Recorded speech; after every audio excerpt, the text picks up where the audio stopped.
എല്ലാവരും big boss ഹൗസിൽ നിന്നും യാത്ര പറഞ്ഞ് പോവുകയാണ് വന്ന കണ്ടസ്റ്റൻസൊക്കെ.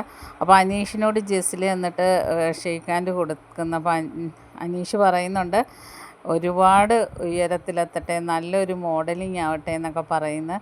അപ്പം അനീഷിനോടും പറയുന്നു, ഇവിടം വരെ എത്തി, ഫൈനലിൽ കയറാൻ പോവാണ്, എനിക്ക് ചിലവ് ചെയ്യണമെന്ന് പറയുന്നു. എന്നിട്ട് ജെസ്സിൽ പറയുകയാണ്. അപ്പോൾ അനീഷ് പറഞ്ഞു, തീർച്ചയായിട്ടും ഞാൻ ചിലവ് ചെയ്തിരിക്കും, പുറത്തിറങ്ങിക്കഴിഞ്ഞ് കോണ്ടാക്ട് ചെയ്യണമെന്നൊക്കെ പറഞ്ഞിട്ട് ജെസ്സിൽ പറയണം, നിങ്ങളെ എനിക്ക് ഭയങ്കര ഇഷ്ടമാണ്, ഇങ്ങനെ ഒരാൾ നമ്മളുടെ വീട്ടിലുണ്ടാവണം, എൻ്റെ വീട്ടിലുണ്ടാവണമെന്ന് ഞാൻ ആഗ്രഹിക്കുന്നുണ്ട്. കാരണം എല്ലാത്തിനും ഒരു കൃത്യനിഷ്ഠയുണ്ട്. രാവിലെ എണീക്കുക, എന്ത് കാര്യവും നിങ്ങൾ അതുപോലെ തന്നെയാണ് ചെയ്യുന്നത്. പിന്നെ സത്യസന്ധനാണ്, ഒരു ഫേക്കല്ല.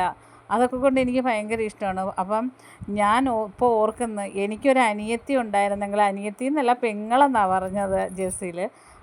മലയാളത്തിൻ്റെ ഒരു ഇതുകൊണ്ട്, അറിവില്ലാത്ത ഇതുകൊണ്ട് പറഞ്ഞ്, എനിക്കൊരു പെങ്ങളുണ്ടായിരുന്നെങ്കിൽ ഞാൻ അനീഷേട്ടനെ തീർച്ചയായിട്ടും എൻ്റെ പെങ്ങളെ കൊണ്ട് കെട്ടിച്ചേനെ.